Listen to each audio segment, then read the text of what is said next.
వట్టి మాటలే. ఎమ్మెల్యే కౌశిక్ రెడ్డి ఇచ్చిన హామీలు ఏ ఒక్కటి చక్కగా అమలు చేయడంలే. కాంగ్రెస్ పై మండిపడ్డ ఎమ్మెల్యే షాదీ ముబారక్ కళ్యాణ లక్ష్మి చెక్కుల పంపిణీ కాంగ్రెస్ ప్రభుత్వం ఎన్నికల ముందు ఇచ్చిన హామీలో ఏ ఒక్కటి చక్కగా అమలు చేయడం లేదని అన్ని వట్టి మాటలని హుజూరాబాద్ ఎమ్మెల్యే పాడి కౌశిక్ రెడ్డి అన్నారు. హుజూరాబాద్ ఎంపీడీఓ కార్యాలయంలో ఏర్పాటు చేసిన కళ్యాణ లక్ష్మి షాదీ ముబారక్ చెక్కుల పంపిణీ కార్యక్రమానికి ఎమ్మెల్యే కౌశిక్ రెడ్డి హాజరై చెక్కులు పంపిణీ చేశారు. ఈ సందర్భంగా మీడియాతో మాట్లాడుతూ కాంగ్రెస్ ప్రభుత్వంపై మండిపడ్డ ఆయన డబ్బులతో పాటు తులం బంగారం ఎక్కడ పోయిందని ఎద్దేవా చేశారు. కార్యక్రమంలో Huzurabad chairman Gandhe Radhika, SC ST chairman Banda Srinivas, single window Kondala Reddy, MPDO Sunitha, MRO Kanakaiah, councillor Tirumala Reddy, Kumar, Sushila, Imran, BRS కార్యకర్తలు పాల్గొన్నారు. ఇవాళ ఈ రేవంత్ రెడ్డి గారి ప్రభుత్వం రైతులని ఎంత ఇబ్బంది పెడతా ఉన్నారు అనేది మీ అందరికీ ఒక్కసారి మీ ద్వారా యావత్ హుజూరాబాద్ నియోజకవర్గ ప్రజలకి మరియు యావత్ తెలంగాణ ప్రజలకి కూడా తెలవాలి. మరియు రైతులకి కేసీఆర్ గారు ఎంత అండగా ఉండే ఇప్పుడు వీళ్ళు ఏం చేస్తున్నారని ఇలా నేను ఒక్కటే అడుగుతున్నా రేవంత్ రెడ్డి గారు, మీరు పదే పదే చెప్తా ఉన్నారు రైతులకి మేము ప్రతి గ్రామంలో 100% రుణమాఫీ చేసినామని మీరు చెప్తా ఉన్నారు.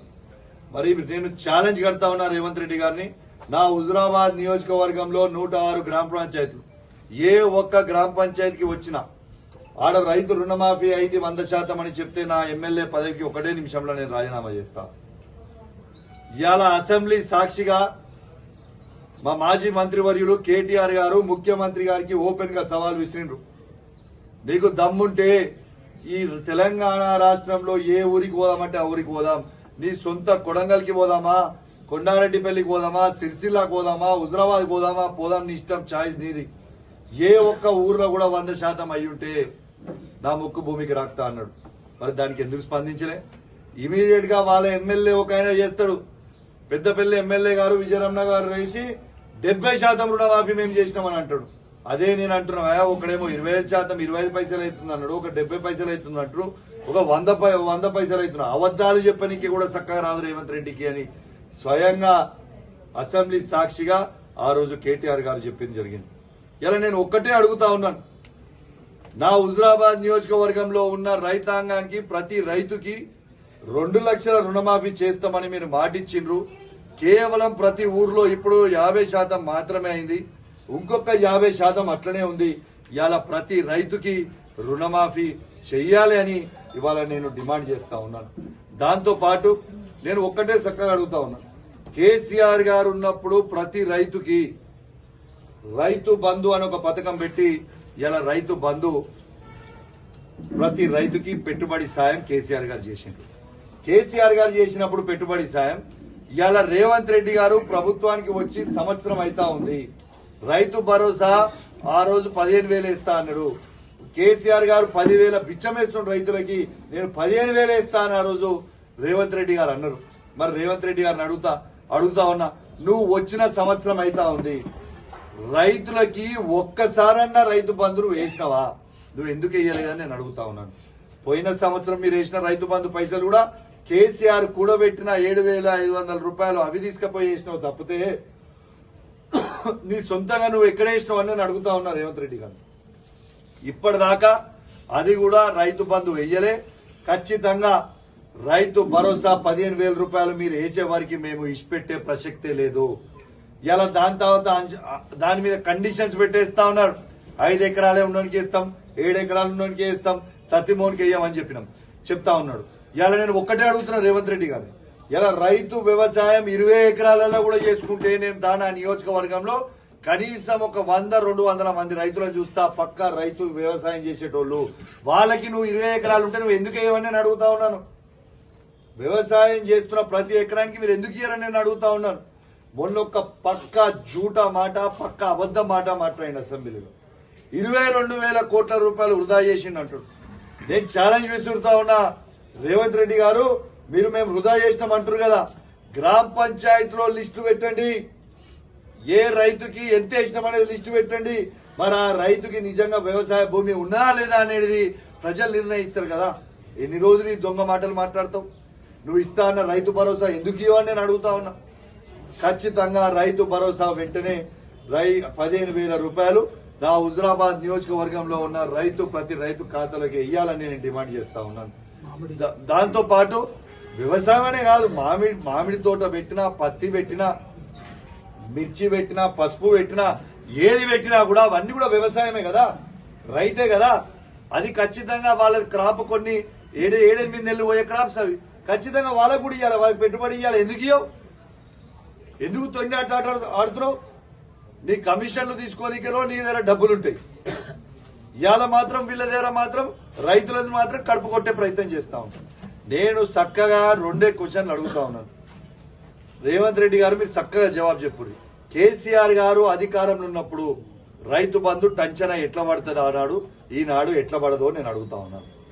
కేసీఆర్ గారు అధికారంలో ఉన్న నాడు 24 గంటల ఫ్రీ కరెంటు ఆనాడు ఎట్లా వస్తుంది, ఈ రోజు ఎట్లా బంద్ అవుతుందని అడుగుతాను.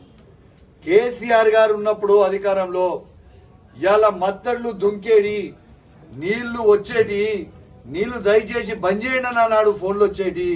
ఇవాళ నీళ్లు ఎందుకు వస్తలేవని నేను అడుగుతా ఉన్నాను.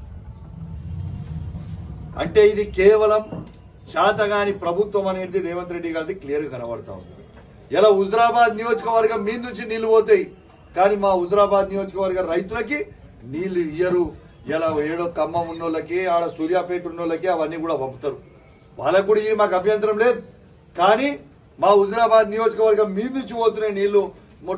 మొట్టమొదటిగా మా హుజరాబాద్ నియోజకవర్గంలో ఉన్న ప్రతి రైతుకి ఫస్ట్ నీళ్లు ఇయ్యాలని నేను అడుగుతా ఉన్నాను.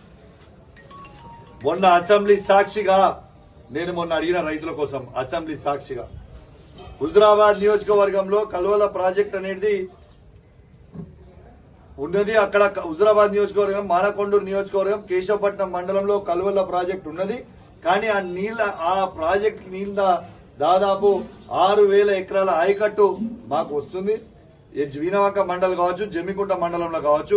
మొన్న 2023లో అది కల్వల ప్రాజెక్ట్ అనేది తెగిపోయింది.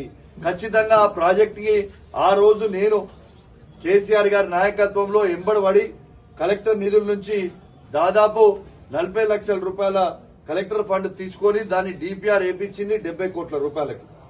నేను మొన్న అసెంబ్లీ సాక్షిగా అడిగిన ఇన్ఛార్జ్ మంత్రిని ఉత్తమ్ కుమార్ రెడ్డి గారు, ఇరిగేషన్ మంత్రి ఉత్తమ్ కుమార్ రెడ్డి గారిని ఆ రోజు అడగడం జరిగింది. ఏమని అడిగినా ఖచ్చితంగా కల్వల ప్రాజెక్ట్ ని మీరు ఖచ్చితంగా కట్టాలి, మీకు నా మీద కోపం ఉంటే నా మీద తీసుకోండి తప్పితే మా హుజరాబాద్ అలా మాట్లాడడం జరిగింది. అసెంబ్లీ సాక్షిగా వాళ్ళు ఇస్తామని చెప్తున్నారు, మళ్ళా మాట దాటేస్తున్నారు. ఎందుకు మా హుజరాబాద్ నియోజకవర్గంలో ఉన్న పేద దళితుల మీద మీ కోపం ఏంటిదని నేను అడుగుతా ఉన్నాను. ఇలా దళితులు చేసిన తప్పేంటిది? మీకు ఎటువంటి ఫైనాన్షియల్ ఇంప్లికేషన్ కూడా మీకు లేదు కదా. ఆల్రెడీ కేసీఆర్ గారు డబ్బులు వాళ్ళ అకౌంట్ లో వేసిండ్రు. ఆ డబ్బుల్ని ఎందుకు మీరు ఫ్రీజ్ చేస్తా ఉన్నారు, ఎందుకు ఇబ్బంది పెడతా ఉన్నారు అని చెప్పి నేను అడుగుతా ఉన్నాను. వాళ్ళని పేదోళ్ళని ఇబ్బంది పెడితే మీకు వచ్చేదేంటిది? దళిత కుటుంబాల జీవితాలలో వెలుగు నింపుతాడు మీకు ఇష్టం లేదా రేవంత్ రెడ్డి గారు అని అడుగుతా ఉన్నాను. ఆ రోజు మీరే చెప్పారు కదా, కేసీఆర్ గారు 10 లక్షలు ఇస్తుండ్రు, దళిత బంధు మేము 12 లక్షలు ఇస్తాము అని చెప్పి మీరే చెప్పారు కదా. మరి మీరు చెప్పినప్పుడు ఇవాళ ఎందుకు ఇస్తలేరు అని చెప్పి నేను అడుగుతా ఉన్నాను. ఇలా 10 లక్షలు కాదు, ఖచ్చితంగా 12 లక్షల రూపాయలు మీరు దళిత బంధు ఇవ్వాలి. మీరు అనుకుంటారు కావచ్చు, మేము కామ్గా ఉన్నాం, 2వ విడత ఖచ్చితంగా మేము ఊక్కునే ప్రసక్తే లేదు. రేపు మీరు పోలీసు వాళ్ళని అడ్డం పెట్టుకొని మా దళిత మిత్రులని మీరు ఇబ్బంది పెట్టదలుచుకుంటే ఖచ్చితంగా మేము ఎస్సీ కమిషన్ కి పోతాం, ఖచ్చితంగా ఎస్సీ కమిషన్ కి ఫిర్యాదు ఇస్తాం, ఖచ్చితంగా ఎస్సీ కమిషన్ అవసరమైతే హుజరాబాద్ నియోజకవర్గం కూడా ఎస్సీ కమిషన్ కి రమ్మని ఈడ కూర్చోబెట్టి మరి వాళ్ళకి పిటిషన్లు ఇస్తాం. ఖచ్చితంగా చాలా త్వరలోనే ఆ పని చేయబోతున్నాం అని చెప్పి సందర్భంగా మీకు తెలియజేస్తా ఉన్నాను. ఖచ్చితంగా ఎస్సీ కమిషన్ చైర్మన్ గారిని హుజరాబాద్ నియోజకవర్గం తీసుకొని వస్తాం, ఈడ వాళ్ళకి పిటిషన్ ఇప్పిస్తాం. వాళ్ళని ఏ ఇబ్బందులు పెట్టిననేది కూడా ఖచ్చితంగా కమిషన్ కి ఈడికి వచ్చిన తర్వాత ప్రజల సమక్షంలోనే ఖచ్చితంగా అడిగిస్తాం. ఎవరిని కూడా ఇచ్చిపెట్టాం, ఎవరు ఇబ్బంది పెట్టినా ఎవరిని కూడా ఇచ్చిపెట్టేది ఉండదు. మీరు చట్టానికి లోబడి ఉండాలి తప్పితే చట్టం చేతిలో తీసుకుంటే మాత్రం మీరు చాలా ఇబ్బంది పడే పరిస్థితి వస్తే అని చెప్పి కూడా నేను అధికారులకు కూడా చెప్తా ఉన్నాను. ఇది ఎక్కువ రోజులు ఉండే ప్రభుత్వం కాదని మీకు కూడా తెలుసు. ఖచ్చితంగా ఈ రాష్ట్రానికి మళ్ళా కేసీఆర్ గారు ముఖ్యమంత్రి కాబోతా ఉన్నారు, తస్మాత్ జాగ్రత్త అని చెప్పి అందరు కూడా హెచ్చరిస్తూ ఖచ్చితంగా 2వ విడత దళిత బంధుని విడుదల చేయాలని కూడా మరొకసారి డిమాండ్ చేస్తూ సెలవు తీసుకుంటా ఉన్నాను. Thank you very much.